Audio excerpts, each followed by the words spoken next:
সম্মানিত বিনিয়োগকারী বন্ধুগণ, বিডি স্টক চ্যানেলে আপনাকে স্বাগতম। আজকে আমি ঢাকা স্টক এক্সচেঞ্জের স্পেসিফিক্যালি রিকোয়েস্টেড প্লাস আমার পার্সোনাল কিছু অ্যাসেসমেন্ট থেকে আমি কয়েকটি স্টকের ডিসকাশন করব, যা হয়তো আপনাদের কিছুটা হলেও কাজে আসতে পারে। তো আলোচনার শুরুতেই আমি আপনাদের রিকোয়েস্ট করবো আমার বিডি স্টক চ্যানেলটাকে সাবস্ক্রাইব করার জন্য। যারা ইতিপূর্বে সাবস্ক্রাইব করে আছেন আপনাদেরকে অসংখ্য ধন্যবাদ আমার চ্যানেলে থাকার জন্য।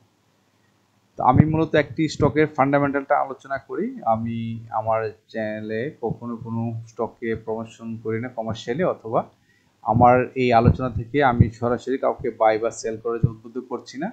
শুধুমাত্র স্টকের অ্যানালাইসিসটা করে থাকি, যাতে হয়তো আপনার বিনিয়োগের প্ল্যান করতে হয়তো কিছুটা ইনফরমেশন হেল্প লাগতে পারে বা আপনার কাজে আসতে পারে।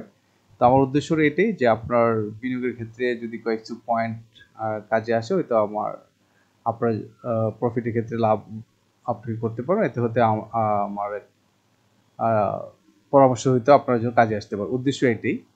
তো কয়েকজন ভাইয়া রিকোয়েস্ট করেছিলেন কয়েকটি স্টক নিয়ে কথা বলার জন্য। তো তার মধ্যে একটা ছিল সিটি ব্যাংক নিয়ে। তো সিটি ব্যাংক একটা ভালো একটা স্টক ব্যাংক সেক্টরের। তো আমরা যদি এটার একটা অ্যানালাইসিসটুকু দেখে নিই, ফান্ডামেন্টাল একটু চেক করে নিই, তো সিটি ব্যাংক কিন্তু হচ্ছে একটা এক ক্যাটাগরি ব্যাংক সেক্টর একটা স্টক। আর এখানে তার ডিভিডেন্ড আমরা জানি যে 25% কিন্তু এবারও ক্লোজ করেছে দিয়ে। আর পাশাপাশি এখানে Q1 EPA net operating cash ফ্লোটা কিন্তু ভালো আসে নাই।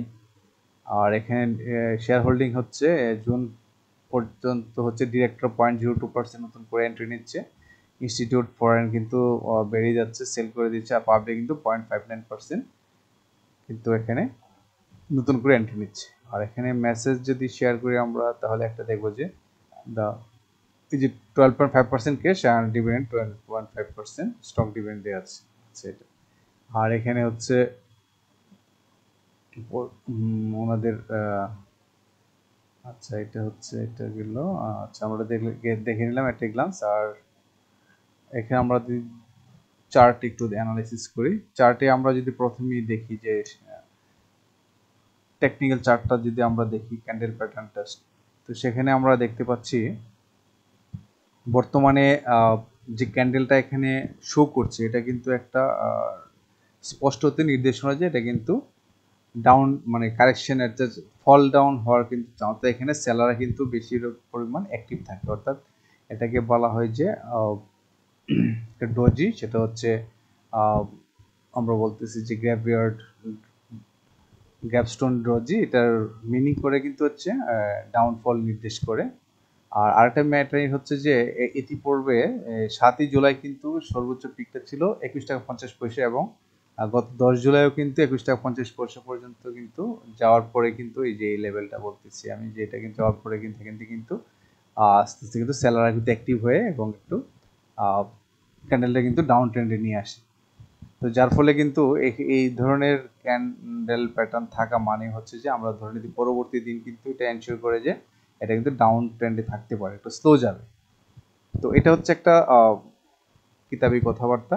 আর সবসময় যেটা মেনটেন হবে তাও না, জাস্ট এটা আমরা তো আসলে জাস্ট অ্যানালাইসিস করে হচ্ছে জাস্ট আগের দিনে ঘটে যাওয়া ক্যান্ডেল প্যাটার্ন থেকে। এই ধরনের প্যাটার্ন থাকলে সাধারণত মার্কেটটা একটু ডাউনফল যাওয়ার চান্স থাকে। আর এটা হওয়াটা খুব স্বাভাবিক, কারণ হচ্ছে লাস্ট 3 তারিখ এবং হচ্ছে 7 তারিখে যে পরিমাণ উত্থান ছিল, এটা কিন্তু প্রফিট টেকিং হ্যান্ডেল করাটা স্বাভাবিক। তো সেই ক্ষেত্রে কিন্তু স্টকটি একটু স্লো যেতে পারে, অর্থাৎ ডাউন ট্রেন্ড মেনটেন করতে পারে, এবং সেটা 20 টাকা 20 পয়সা এই লেভেলে আসার পর একটা হয়তো একটা আবার হয়তো একটা পজিটিভ কারেকশন শেষে হয়তো আবার একটু আপ ট্রেন্ডে যেতে পারে। আপ ট্রেন্ডে জাস্ট একটা মুভিং একটু ফরওয়ার্ড হবে আর কি। আর অথবা 20 টাকা লেভেলে অথবা দেখা যাচ্ছে 20 টাকা 20 পয়সা এই লেভেলটাতে কিন্তু স্টকটিতে ঘুরে যেয়ে আবার নতুন করে আপ ট্রেন্ড একটা জাস্ট জিগজ্যাগ ওয়েতে আপ ট্রেন্ড করে এটা কিন্তু 22 টাকা পর্যন্ত যাওয়ার একটা যথেষ্ট চান্স রয়েছে। আর যদি 21 টাকা 50 পয়সা এই যে ব্যারিয়ারটা, এটা কিন্তু আবার রিটেস্ট করবে, এখানে ডাউন ট্রেন্ডে আসবে, আসার পর কিন্তু আবার রিটেস্ট করবে। রিটেস্ট করার পরে কিন্তু আমরা যদি একটু এখানে করি যে এই লেভেল থেকে এখানে কিন্তু এই জায়গায় আসতে পারে, অথবা এই লেভেলও আসতো। এখান থেকে কিন্তু আবার একবার এই জায়গায় যাবে না, এখানে একটু জিগজ্যাগ ওয়েতে একটু কালক্ষেপণ করে যাবে, তারপরে করে করে এখানে এই যে রেজিস্ট্যান্স একটা পাবে 2150। যদি 2150টাকে সে ব্রেকআউট করতে পারে তাহলে কিন্তু স্টকটি চলে যাবে 22 টাকায়। 22 টাকায় যাওয়ার পর এখানেও হয়তো এখানে একটু ভালো, এখানে কিন্তু একটা ভালো একটা রেজিস্ট্যান্স আছে। তো এটার পর কিন্তু চলে যাবে হচ্ছে 23 টাকা। 23 টাকার মধ্যে যাওয়ার যথেষ্ট সম্ভাবনা আছে। এখান থেকে হয়তো পরবর্তীতে একটা কিছু আবার কারেকশন ফেজে গেছে, আবার নতুন আপট্রেন্ড। এটাই হচ্ছে নিয়ম, স্টকের নিয়ম কিন্তু এটাই, ক্রমাগত বাড়েও না, ক্রমাগত কিন্তু কমেও না। তো সিটি ব্যাংক একটা ভালো একটা স্টক। তো যারা সিটি ব্যাংক নিয়ে আছেন, আমার মনে হয় যে যদি আপনারা নতুন এন্ট্রি নিতে চান তাহলে 20 টাকার লেভেলে আসার পর কিন্তু এন্ট্রি নিলে আপনি কিন্তু 23 টাকা পর্যন্ত কিন্তু ধরে ধারণ করতে পারেন কিছু সময়ের জন্য, শর্ট টার্ম প্রফিট নেওয়ার জন্য। 23 টাকা এর উপরে তো যাওয়ার অনেক সুযোগ রয়েছে, অন্তত 23 টাকা 20 টাকা বাই করে 23 টাকা কিন্তু আপনি সেল করতে পারবেন। তো এখানে কিন্তু আপনি শর্ট টার্ম একটা ভালো একটা প্রফিট পাওয়ার সম্ভাবনা যথেষ্ট রয়েছে, যেহেতু এগুলো হচ্ছে ডিসেম্বর ক্লোজিং। তো ডিসেম্বর পর্যন্ত রাখতে পারেন তাহলে কিন্তু অনেক ভালো বেনিফিট পেতে পারেন, এখান থেকে একটা সুযোগ আছে। আর আমরা আরেকটা ইন্ডিকেটর দেখবো যে আসলে আগামীকাল মার্কেটটা কেমন শো করবে। এখানে কিন্তু ওই যে সিনারি যেটা শো করতেছে এখানে, এটা কিন্তু মিন করতেছে যে কিন্তু মার্কেট কিন্তু ডাউন ট্রেন্ড যাওয়াটা যথেষ্ট পসিবিলিটি শো করতেছে। তো এখান থেকে আমরা এই সিগন্যালটাও দেখলাম, পাশাপাশি আমরা ইন্ডিকেটরে দেখতেছি যে ক্যান্ডেল প্যাটার্নও মিন করতেছে যে ডাউন ট্রেন্ডে যাবে, আরএসআইও দিচ্ছে, এবং এখানে এমএসসির হিস্টোগ্রাম বারের যে মুভমেন্ট দেখি এখানেও কিন্তু বলা হচ্ছে যে এটা কিন্তু আস্তে আস্তে ধীরে ধীরে কিন্তু ডাউন ট্রেন্ড হওয়ার একটা চান্স তৈরি করতেছে। তো সেক্ষেত্রে সিটি ব্যাংক নিয়ে এই ছিল ডিসকাশন। আপনারা যারা সিটি ব্যাংক নিয়ে আছেন বা নতুন করে বাই করার প্ল্যান করতেছেন তাহলে আমার মনে হয় একটু দেখে শুনে করবেন, কারণ স্টকটি একটা ভালো স্টক। যদি সুযোগ টাইমিংলি যদি ভালোভাবে যদি বিনিয়োগ করতে পারেন তাহলে কিন্তু আপনি শর্ট টার্মে একটা ভালো প্রফিট টেক করতে পারেন। তো এই ছিল সিটি ব্যাংক নিয়ে ডিসকাশন। নেক্সট স্টকটি হচ্ছে স্কোয়ার ফার্মা নিয়ে। তো স্কোয়ার ফার্মা নিয়ে আলোচনা করার ক্ষেত্রে আমরা যদি ফান্ডামেন্টাল একটু চেক করে নিই তাহলে দেখবো যে টোটাল শেয়ার কিন্তু 88.65 crore, আর এটা হচ্ছে জুন ক্লোজিং এর একটা স্টক। তার নেট অ্যাসেট ভ্যালু ভালো আছে 151, ইপিএস 28.20, পি রেশিও 7.44, আর নেট অপারেটিং ক্যাশ ফ্লোটা কিন্তু অ্যানুয়ালি কিন্তু ভালো 11.26 পজিটিভ আছে এখানে। আর কোয়ার্টার ওয়ানে হচ্ছে 224 হচ্ছে -5 আচ্ছা কোয়ার্টার 3 দাঁড়িয়ে ডিভিডেন্ড ইল্ডও কিন্তু ভালো 5.24%, 110% ক্যাশ ডিভিডেন্ড লাস্টে ঘোষণা করেছিল, যেটা হচ্ছে আপনার রেকর্ড ডেট ছিল 21 নভেম্বর। তো এটা আসলে যেহেতু জুন ক্লোজিং, তো এই স্টকগুলোতে এখন বিনিয়োগ করলে কিন্তু আপনি end of the November December ভালো একটা প্রফিট টেক করতে পারবেন। আর শেয়ার হোল্ডিংসের ক্ষেত্রে এখানে কিন্তু ইনস্টিটিউট নতুন করে এন্ট্রি নিচ্ছে, আর ফরেনার এবং পাবলিক কিন্তু সেল করে দিচ্ছে। আর স্কোয়ারের এখানে ইম্পর্টেন্ট মেসেজটা দিচ্ছে যে আর রিজন ফর ডেভিয়েশনের কথা বলা হচ্ছে যে due to the Eid holiday in June 2023। আচ্ছা আচ্ছা, এডিশনাল ক্রেডিট ফ্যাসিলিটিস, এটা আদার্স, এটা নিয়ে আমাদের তো ইম্পর্টেন্ট কিছু না। তো এইটা ছিল মোটামুটি একটা ধারণা দেয়া। এখন আমরা যদি অ্যানালাইসিস চলে যাই স্কোয়ার ফার্মার ক্ষেত্রে আমরা একটু ক্যান্ডেলটাকে যদি একটু বড় করে দেখতে চাই সেগুলো আমরা দেখবো যে অলরেডি স্কোয়ার কিন্তু যথেষ্ট কারেকশন কিন্তু মোটামুটি একটা ফেজ, 3টা ফেজে কিন্তু কারেকশন তার হয়েছে। তো এখন যদি যদি কখনো দেখা যাচ্ছে যে আবারও যদি এই লেভেল অর্থাৎ 200 টাকার নিচে যদি চলে আসে তাহলে কিন্তু নতুন করে আবার কিন্তু ডাউন একটা আমরা দেখতে পাবো। এটা হয়তো পরবর্তীতে এই লেভেল সর্বোচ্চ হচ্ছে 173 টাকা 70 টাকা লেভেলেও কিন্তু যাওয়ার চান্স থাকে। তো আপাতত যেহেতু 3টা ফেজ কমপ্লিট করে ফেলছে কারেকশনের ক্ষেত্রে, তো এখন কিন্তু একটা মুভমেন্টে যাওয়ার একটা প্ল্যান তার আছে। তো সেক্ষেত্রে যারা স্কোয়ারে নতুন করে বিনিয়োগ করার চিন্তা করতেছেন আমি বলবো যে আপনারা একটু ধৈর্য ধারণ করে, এখন তো স্টকটি যেভাবে যাচ্ছে তাহলে 211 টাকা হচ্ছে ভালো একটা রেজিস্ট্যান্স। এই 211 টাকা যদি ওভারকাম করতে পারে দেন কিন্তু স্টকটি ধীরে ধীরে 219 থেকে 220 টাকা পর্যন্ত অ্যাটলিস্ট যাবে, তারপর হয়তো নতুন করে একটা আবার কারেকশন ফেজ আসতে পারে। তো আপাতত আমি দেখতে পাচ্ছি যে এই স্টকটি কিন্তু 211 টাকা ওভারকাম করতে পারে না, এটা কিন্তু আস্তে আস্তে কিন্তু ডাউন ট্রেন্ড ফলো করে কিন্তু এই পর্যন্ত এসে কিন্তু এখন আসছে হচ্ছে 209 টাকা ক্লোজ করেছে। বাট এখানে কিন্তু একটা জিনিস একটা ব্যাপার দেখা যাচ্ছে যে এটা কিন্তু এখানে সেলাররা কিন্তু অ্যাক্টিভ হয়ে আছে, কারণ টোটাল ইন্ডেক্সটাই কিন্তু একটু এখন ডাউন ট্রেন্ড মেনটেন করবে। সেক্ষেত্রে আশা করা যায় এখানে একটা স্লো যাবে, কারণ 211 টাকা 40 পয়সা এটাকে ব্রেক করতে গেলে কিন্তু তার যথেষ্ট মানি ফ্লো দরকার, হয়তো মানি ফ্লোটা ওভাবে আসতেছে না। তো সেক্ষেত্রে মানি ফ্লোটা না আসার কারণে হয়তো স্টকটি একটু ডাউন ট্রেন্ড মেনটেন করতে পারে। কারণ আমরা দেখবো যে এখানে 8ই জুলাই যে একটা এখানে ক্যান্ডেল শো করেছিল ডোজি যেটা, তো এটা যেহেতু নিচের দিকে করা, তার মানে হচ্ছে কিন্তু স্টকটি কিন্তু একটু ডাউন ট্রেনে যাওয়ার একটা প্ল্যান করতেছে।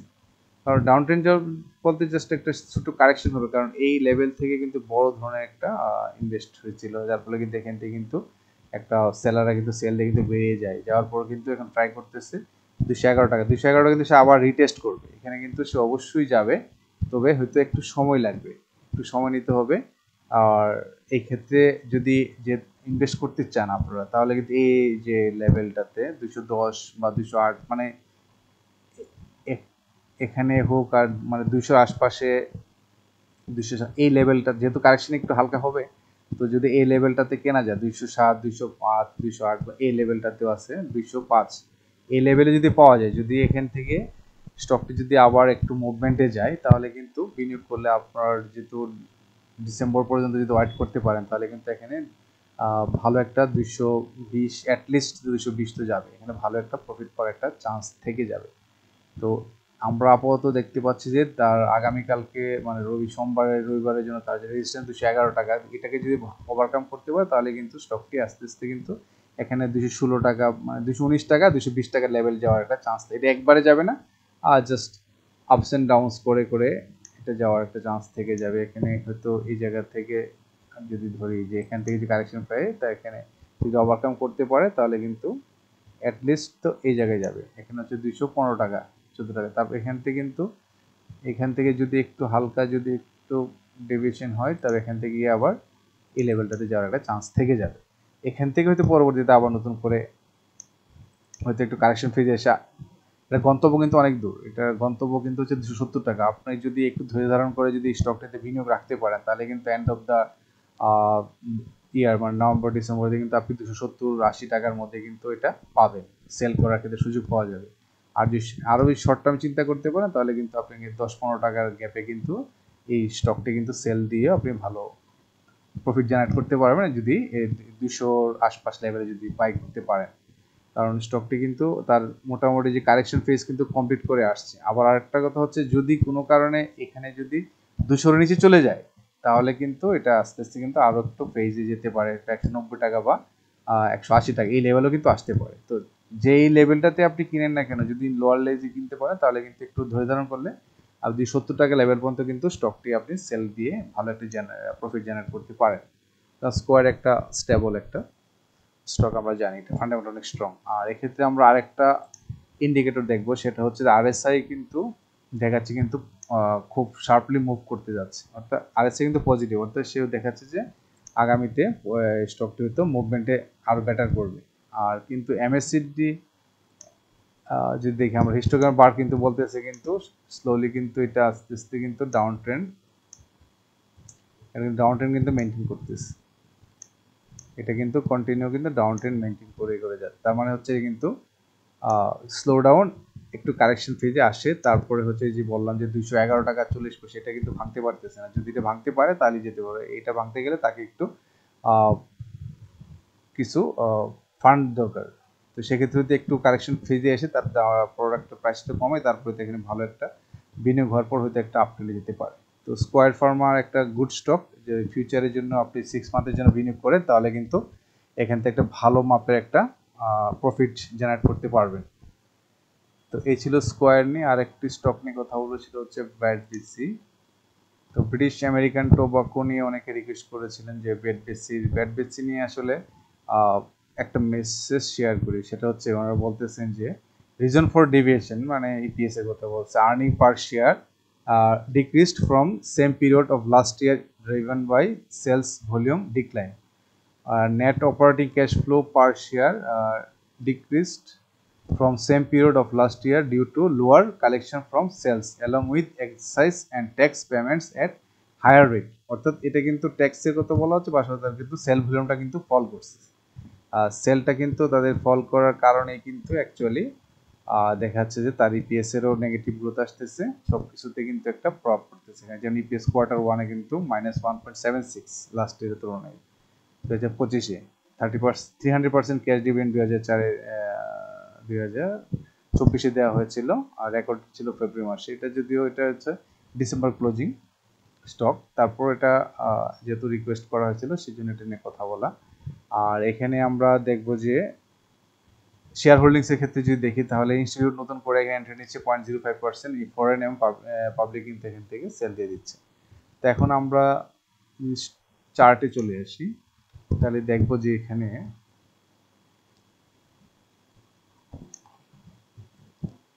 ভ্যাটবিসির আমরা দেখতে পাচ্ছি যে তার বর্তমান যে ক্যান্ডেলের যে প্যাটার্নটা শো করছে এখানে, এটা কিন্তু একটা ইন্ডিসিভ ক্যান্ডেল মিন করতেছে, বাট এখানে কিন্তু শার্পলি ফলিং হওয়ার একটা চান্স দেখাচ্ছে এখানে। যদিও এখানে বায়ার আসছে এই লেভেলে আসার পরে, অর্থাৎ এখানে আমরা যদি দেখি তার হাইস্ট ভ্যালুটা ছিল 284 টাকা 40 পয়সা, 244, অর্থাৎ 284 টাকা 40 পয়সা যাওয়ার পরে কিন্তু স্টকটি কিন্তু সেলসের চাপে পড়ে যাচ্ছে, সেলারি অ্যাক্টিভ হয়ে যাচ্ছে। তারপরে এটা একটা বড় একটা চ্যালেঞ্জ, এটাকে ওভারকাম করতে পারতেছে না। সেই জন্য যদি আগামীকালকে যথেষ্ট সম্ভাবনা আছে স্টকটি কিন্তু মানে রবিবার থেকে একটু ডাউন ট্রেনে যাওয়ার একটা চান্স থাকবে। তারপরেও তো ডাইরেক্ট বলা যায় না, কারণ হচ্ছে শেয়ার মার্কেটটা আসলে কনফার্ম কোনো কিছু বলা যায় না, সম্ভাবনা নিয়ে কথা বলতে হয়। তো আমাদের ক্যান্ডেল থেকে আমরা বুঝতে পারি যে এটা হয়তো আগামী থেকে হয়তো এটা একটু সেলসে প্রেসারে পড়ে যাবে। তো সেক্ষেত্রে কারেকশন ফিজ এসে আবার নতুন করে আপট্রেন্ডে যেতে পারে। আর এক্ষেত্রে তার রেজিস্ট্যান্স যদি আগামী তো মুভমেন্ট করেও তাহলে কিন্তু 290 টাকা 60 পয়সা এই লেভেলে তার একটা ভালো রেজিস্ট্যান্স রয়েছে। আমরা যদি দেখি এখানে এই লেভেলটাতে কিন্তু যাওয়ার পরে কিন্তু স্টকটি কিন্তু এই যে 290 টাকা লেভেলে যাওয়ার পরে কিন্তু স্টকটি কিন্তু নেগেটিভ অ্যাপ্রোচ, অর্থাৎ কিন্তু লুট নিতে পারে না, তখন কিন্তু আবার কিন্তু কারেকশন ফেজে এসে আবার নতুন করে আপনার এখানে কিন্তু আবার সে রিটেস্ট করবে 290 টাকা কিন্তু সে আসবেই। তো এক্ষেত্রে যদি শর্ট টার্ম ইনভেস্ট করতে চান তাহলে আপনারা যেহেতু কারেকশন ফেজে আছে, হয়তো দেখা যাচ্ছে যে 275 টাকা লেভেলে আসার পর হয়তো এখান থেকে একটা একটু আপ ট্রেন্ড যাওয়ার একটা চান্স, একটা স্কোপ বের করতে পারে। অথবা যদি একেবারেই আরও নিচেও যদি যায় তাহলে কিন্তু 237 টাকা লেভেলে 259 টাকা, হ্যাঁ 259 লেভেলে তার ভালো একটা সাপোর্ট রয়েছে, সাপোর্ট অনেক আছে তার। তো আমরা এত নিচে নাই যাই, তো 237 টাকা 90 সময় একটা ভালো সাপোর্ট আছে, যেহেতু ব্যাটবিসি বিজনেসটা মোটেও ভালো যাচ্ছে না।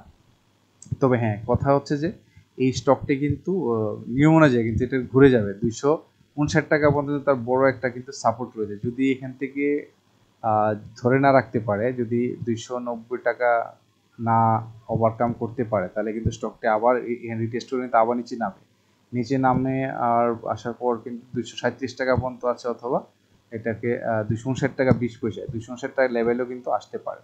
এখান থেকে আসার পর কিন্তু স্টকটি কিন্তু আবার পজিটিভ মুভমেন্ট নিয়ে কিন্তু 350 থেকে 380 এই লেভেলে যাবে। কারণ হচ্ছে কি এখানে কিন্তু একবার দুইবার তিনবার এই লেভেলটাতে কিন্তু, অর্থাৎ 382 টাকা লেভেলে কিন্তু তিনবার 24 অক্টোবরে, তারপরে হচ্ছে নভেম্বরে, আর হচ্ছে নভেম্বরেই এবার তিনবার ট্রাই করে কিন্তু এই লেভেলটা কিন্তু টাচ করতে পারে না। তো এটার থেকে এই যে এই জায়গাটা এখানে কিন্তু সে আবার রিটেস্ট করবে, সেটা আজ হোক আর 2 দিন পরেই হোক, এখানে কিন্তু রিটেস্ট হবেই। তো সেক্ষেত্রে যদি এই লেভেলে আসার পর যদি স্টকটি যদি আবার যদি মুভমেন্ট নিয়ে পায় তাহলে কিন্তু একটু সময় পর্যন্ত 380 টাকা লেভেলে যাবে। তো যারা ধৈর্য ধারণ করতে পারেন এখন কিন্তু বাই করা, এই স্টকগুলোতে কিন্তু এখন ইনপুট আপনি ইচ্ছা করলে প্ল্যান করে কিন্তু একটা যদি শর্ট টার্মের জন্য বিনিয়োগ করেন বা লং টার্মের জন্য করেন একটু প্রফিট পাওয়া যেতে পারে, কারণ এই স্টকগুলো অনেক ভালো স্টক। হয়তো পলিসিগত কারণে মার্কেটে মুভমেন্টটা কম যাচ্ছে ব্যাটবিসির, আমরা সবাই জানি এটার কারণ। তো সেক্ষেত্রে আমরা দেখব প্রোডাক্টের মুভমেন্ট। তো এখান থেকে ক্যান্ডেল থেকে কিন্তু এটাই মিন করতেছে যে এটা কিন্তু একটু স্লো যেতে পারে। তো যেখান থেকে কারেকশন শেষ হবে সেখান থেকে যদি এন্ট্রি নেওয়া যায় তাহলে কিন্তু এই স্টকটি থেকে 382 টাকা লেভেলে সে যাবে, কারণ এখান থেকে কিন্তু সে উপরে উঠবে, কারণ অনেক গ্যাপ আছে এই জায়গায়, এই জায়গাগুলোতে কিন্তু অনেক গ্যাপ আছে, এগুলো কিন্তু ফিল আপ করে এসে যাবে, হয়তো সময় নেবে। কিন্তু যারা লং টার্মের জন্য এটাকে নিতে চান তাহলে কিন্তু বেটার পারফর্ম করার যথেষ্ট সম্ভাবনা থাকবে।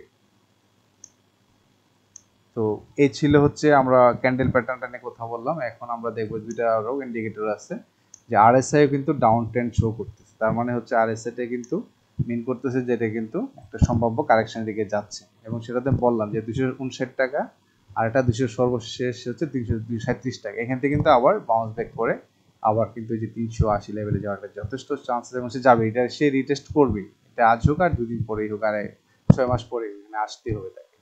এটা হচ্ছে স্টকের ধর্ম। আর একটা হচ্ছে যে আমরা MA3 হিস্টোগ্রাম বারের দিকে যদি তাকাই, ওইখানেও কিন্তু সিগন্যাল দিচ্ছে যে এটা কিন্তু অলরেডি ডাউন ট্রেন্ডের জন্য রেডি হচ্ছে। এখানে আমরা এখান থেকে দেখি কন্টিনিউ যাচ্ছে। এখানে মাঝে মাঝে কিছু আছে বায়ার, তখন কিন্তু একটু নিতে পারে। আলটিমেটলি কিন্তু স্টকটি কিন্তু ডাউন ট্রেন্ডে দিকে যাওয়ার একটা প্ল্যান করতেছে।